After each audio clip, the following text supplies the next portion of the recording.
Tamim, he didn't only send the dialect, he also revealed extra words that enrich and add to the meaning of the Quran. Extra words? When I say words, it means words that are similar in meaning. But in the example, okay, I said to you already, Malik and Malik, Malik and Malik, Tabayyan Tatabbat. You know these words or you never heard of them before? Malik and Malik, yes. Malik and Malik, you know, because all Muslims know. Yeah. There's so many words like it. Is that the only word? No. It's Tabayyan and Tatabbat. One's mean to be sure and one's to be investigate. Close meanings. So they are letters are different. Letters and difference, yes. Okay. And even words, listen. Where do you learn that from? Where do you learn that from? From the Quran. Tabayyanu means investigate. Tabbatu means make sure. Two different meanings. Two different words. Two different words and two different meanings as well. Qira'at is the Qira'at discussion. And the Qira'at is talking about the Qira'at. He's talking about the Qira'at, the Ahraf al-Qira'at. He's talking about Hisham. I was saying this particular PhD individual has been laughed at by academics who are not Muslims. That's why his arguments are very weak. That's why his arguments are very weak. You know why? Have you read this methodology? I'm reading. I'm studying. When you have read, then we can talk. No, but one thing, why are you reading from a Orientalist anyway? Or from someone who has a problem in his methodology? Someone came along and said, oh, he's got a PhD, so he must be.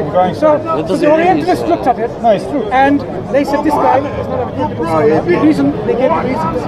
So I'm saying, if someone is saying, Hafs is the Qira'ah of what else can we even discuss with this?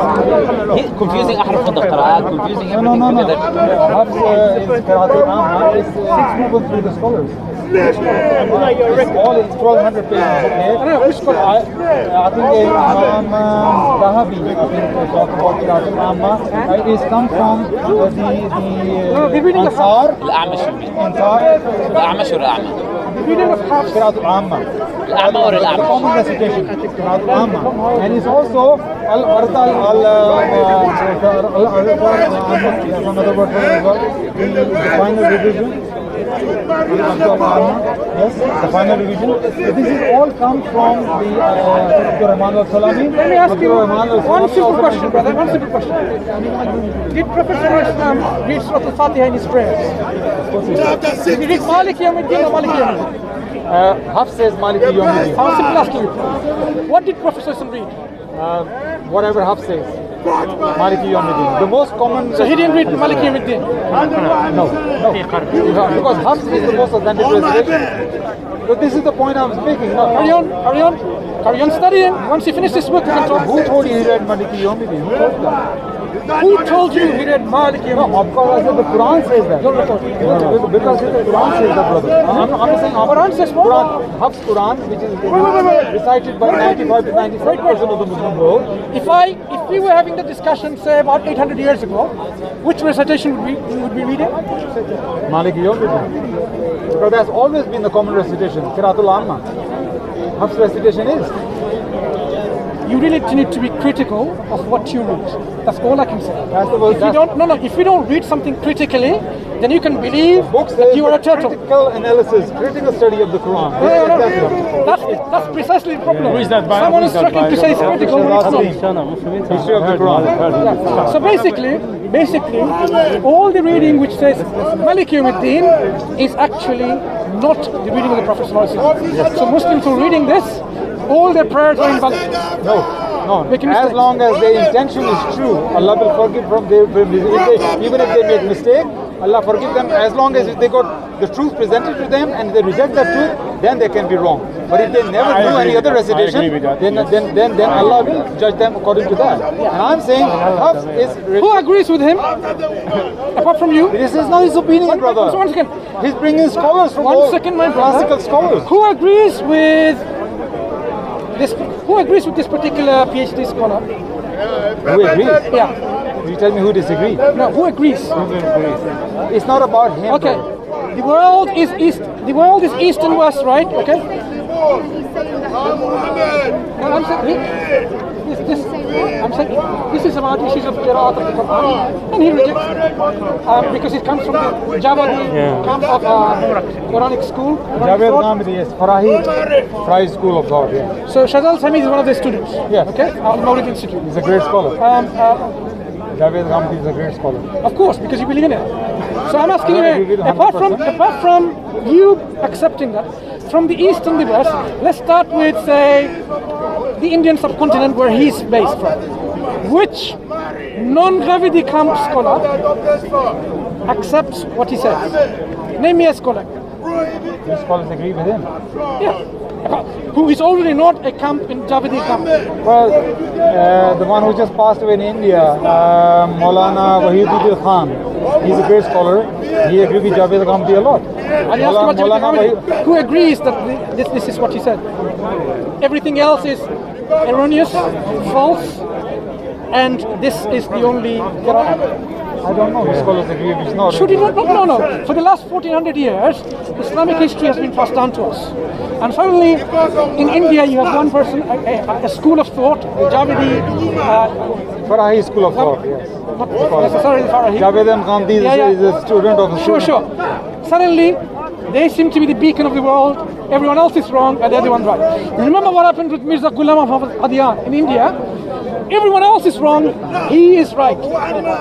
In India and Pakistan, we had many risings of individuals who consider themselves to be the right, and everyone else you are portraying him wrong and me wrong. No, that's why I'm asking you. Ghamidi says, can I ask you again? He believes in all the Who correct. else? He doesn't disagree with any scholar. He says 300 years ago, name me the scholars region by region who agrees with it. Region by region. Start with the subcontinent.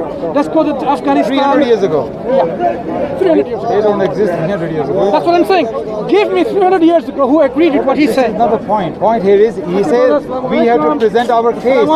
He as a Muslim we should see which is right, which is wrong. Those issues with him in 2016. No, what my brother is doing is, he's doing his taqleed, blind taqleed. We are Muslim. We are not mukallid of any scholar. We say whatever is right and whatever is wrong. We judge what comes to us. We don't follow scholar. Allah says obey Allah and obey the messenger, not the scholar. So I'm not blindly I'm saying let's present all the case, and which is right, just pick the right and reject the wrong. Because if somebody disagrees with you, that doesn't mean they are wrong. We as a Muslim, we must present all the candidates scholars. He's bringing all the classic scholars, and he said make your own mind where is right and where is wrong. So this, how can we believe the Quran can be in different recitations? Then, we disagree with Quran only come in one recitation. The rest is the human beings make mistakes. Quran only come. And we say Hafs Quran, which is recited by 95 to 97% Muslims in the world, that is Qiraatul Amma, the original recitation. And that's why it's the most common. That's why Allah says Allah has preserved the Quran, and through this recitation, yes, there are false recitations of the Quran. We must acknowledge that there are some errors in some recitations, and they are not original one. An original one is only one, and that's why I bring in one hadith. My brother, he just walks away from me when I present one hadith. How come Umar Radhiyallahu anhu for 15 years didn't know the Quran came in 7 different recitations? 15 years he didn't know that. How is possible?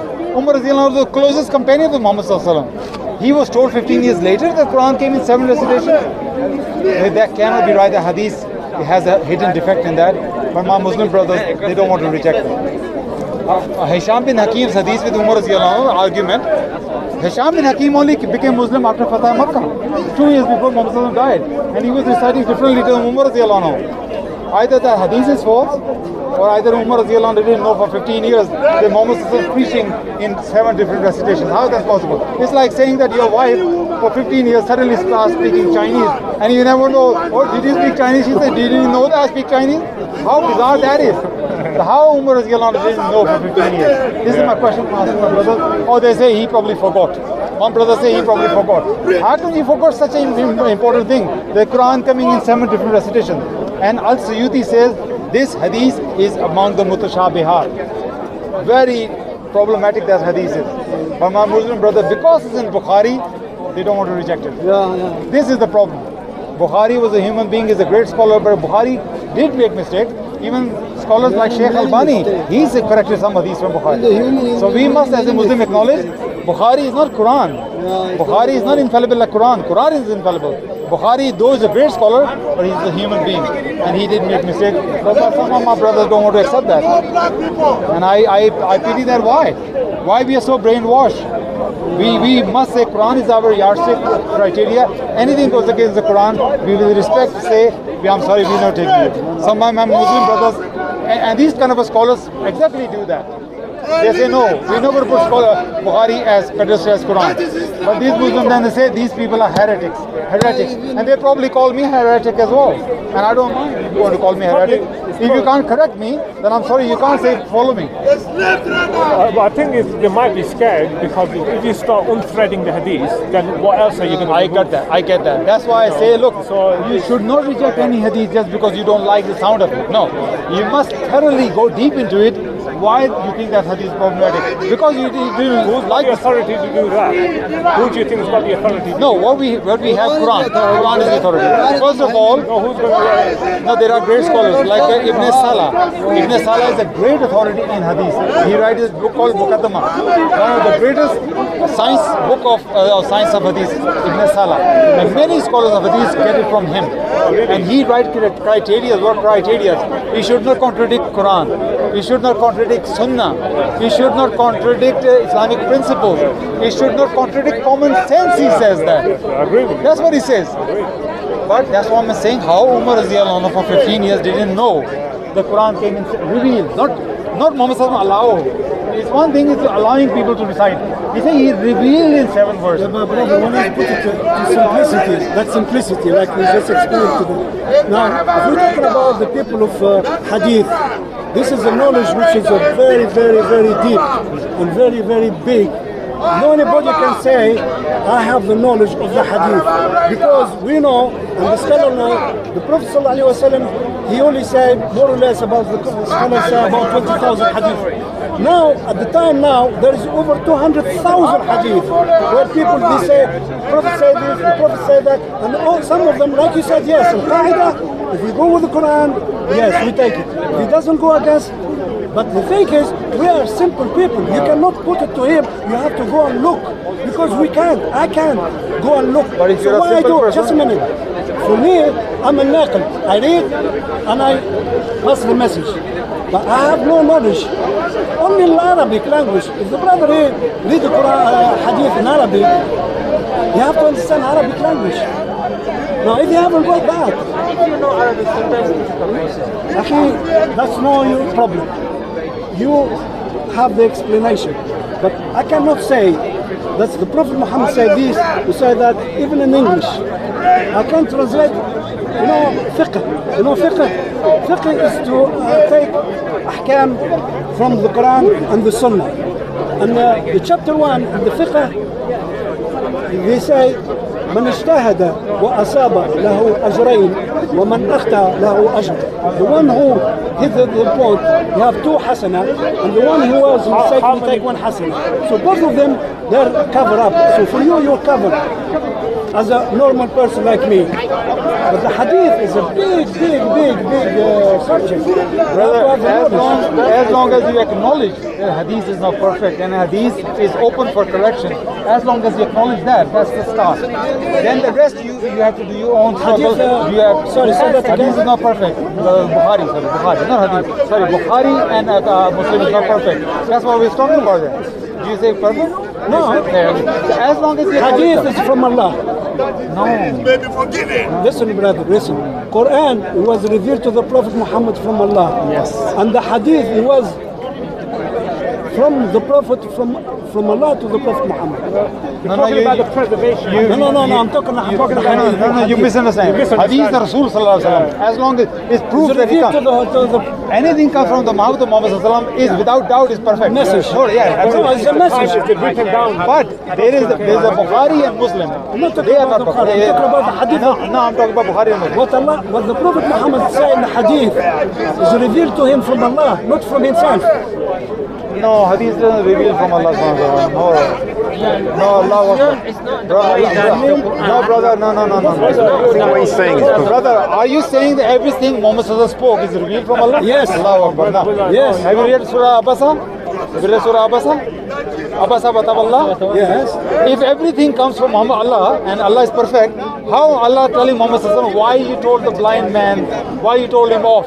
If everything revealed to him by Allah and Allah is perfect, why Allah is correcting him for why you told the blind man go away? You see, No, this is misunderstanding. This is wrong, brother. Listen, No. You don't say that everything. He was telling. Listen. This is not a human being's right. I said, Quran is the revelation. let me listen. He talked about Abbas wa Tawalla. He took from one point of view as a mistake from the Prophet. I don't take it that way. I've taken it as a lesson to us. Allah, lesson to show us we cannot, focus on the people who are with high position and leave the poor people. This is a lesson. Not he was telling the Prophet why you make a mistake. Why?